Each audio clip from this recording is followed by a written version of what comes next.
I want to say a couple thank yous because I had a wonderful, wonderful weekend. I was invited to the Inquirers Club 100th anniversary, and it's all these beautiful, beautiful, beautiful, beautiful black women celebrating the lives of their mothers and grandmothers and the women before them who started this Inquirers Club.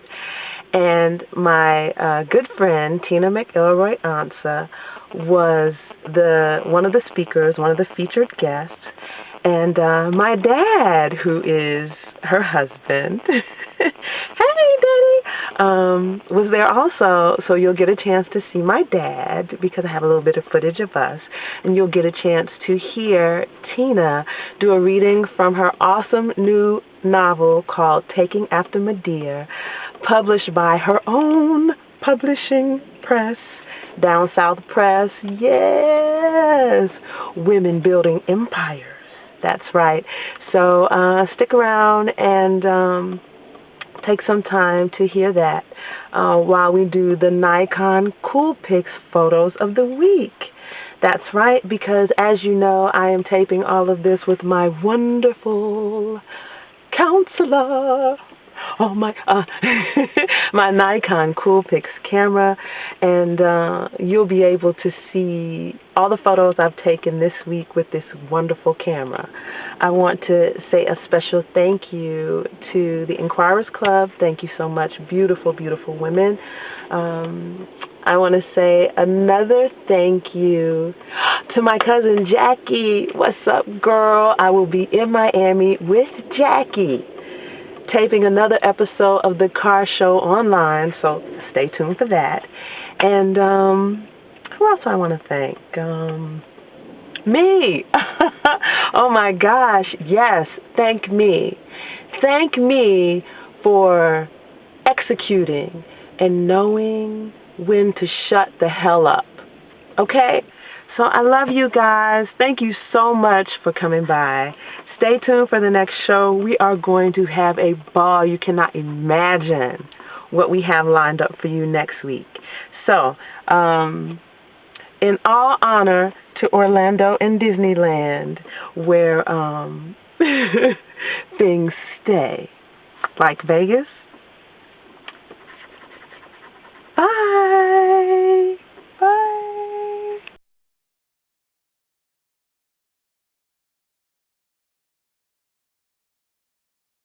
Lady in town. She's coming right close. She only comes out the garden at night. You know, she doesn't. She gets up at 6 o'clock in the evening because she doesn't like to get up early in the morning. As far as she's concerned, the sun don't rise, so she get up. She don't get up until 6 o'clock in the evening, and she wears nightgowns and all the rest. So they have to come home in ugly ways to bury this woman, not just physically, but to bury all the trauma that she's put on them, all the ways that they've had to keep secrets to keep this family going. And even though she's laying up in Papa Blue's funeral home in that ugly navy blue dress, why they would bury her in navy blue, she does not know. She says, the girls know she looks pretty in pastels. Why would they bury her in navy blue? Even though her body is up in Papa Blue's funeral home, her spirit is floating around Mulberry, the little town where all my pictures are set, little Middle Georgia town. And in ugly ways, they do indeed get her in the ground, but unfortunately, they do not bury her. And Taking After Medea picks up 6 months later, and the girls, I call them girls, they're grown women, very accomplished grown women, have come back to Mulberry for the youngest to have her child. The girls have decided and sworn when they all began their periods, when they were in their teenage years, that they would never have children because they were afraid they were going to be like Medea. They had no idea why she changed. They have no idea why she abandoned them in spirit and stopped doing for them. But they weren't going to keep this going. But of course, the baby, I'm a baby of the family, we don't think the rules apply to her. And so she's come up pregnant. She doesn't know who the baby's daddy is. And she's come back to Mulberry to have the child. And I want to just read a short chapter. Medea is still floating around. And her chapter is always in italics, because she wants to be different. And she's floating around, complaining about the women, complaining about what they do. And in the first chapter, Annie Ruth lets the baby's water break. They rush to the hospital, the three girls, because they think that that's all the family they have. Their father still lives down in a suburb of Mulberry, but they don't really consider him anymore because Medea never considered him once she got free. And so they're all they have, and they're rushing to the hospital to have this baby. lots of chaos and all the things that happens when you're about to have a child. Can you hear the man? Can everyone hear me? Okay. I'm just going to read this very short chapter. This is Muddy. Muddy kind of insists that I read from her chapter wherever I go. I have no control over this. But she's watching what's going on the girls getting to the hospital, and the first chapter ends with them getting to the hospital door. This is Muddy. I don't know why these young girls make such a big deal about having a baby. I might be dead as a doornail, but I still remember having a child wasn't no big thing. Nowadays, they got to have Lazarus class. You know all the women that don't care nothing for the language. I mean, they come up with certain words, and the words, the mispronunciations are better than the actual words. Nowadays, they got to have Lazarus class. They got to go to these expensive specialty stores that only sell maternity clothes that look like only a streetwalker would wear. Stretch jersey dresses, all low cut and tight across their big old stomachs and their big old butts, so everybody can see they're pregnant. They got to take vitamins. Ooh, heaven forbid they don't get their folic acid and their iron and such. And they got to do these exercises and wear these special clothes while they're doing them. Then they got to lay on these special mats while they stretching and straining.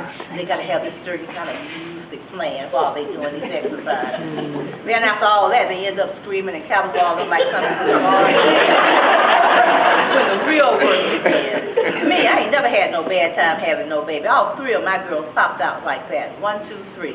And I didn't have all that fancy stuff. Oh, speak up? Oh, I'm sorry. I've dropped my. That's what it is. Is that better? But then again, I ain't never had no problem with my body. When I was a girl, I didn't never even have no bad menstrual pains. Never did have a day of cramps. But my middle girl, Emily crazy. When Emily got her period, you would have thought she was the first woman to bleed. She'd have to stay home from school and lay in bed and hold a hot water bag to her stomach and her lower back for a couple of days. Emily always was a fanatical fool. But back then, I think she was just being lazy.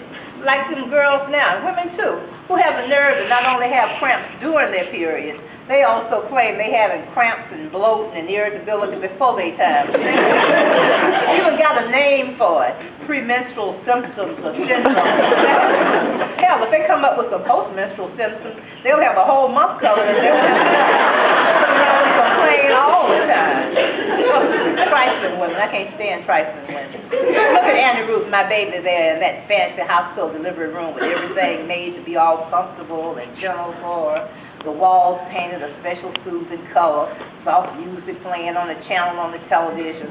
Hell, my old bedroom out in Sherwood Forest wasn't that special, and I had made me a pretty sweet little nest out there in that little cracker box house that my husband Ernest called himself being proud of.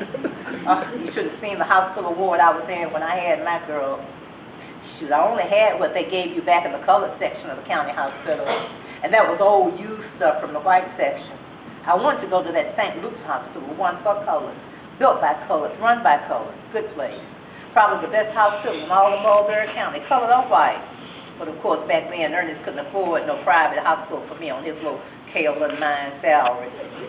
Good God, daughter, stop all that attention getting fussed and just bring that baby out. Birth that child.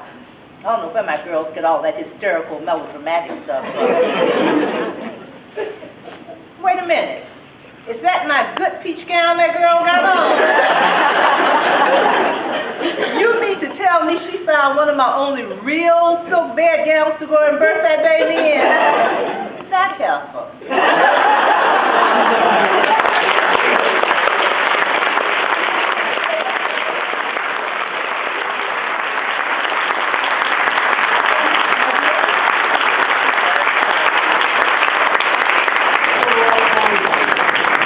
Novelist, publisher, filmmaker, teacher, journalist, and Georgia native.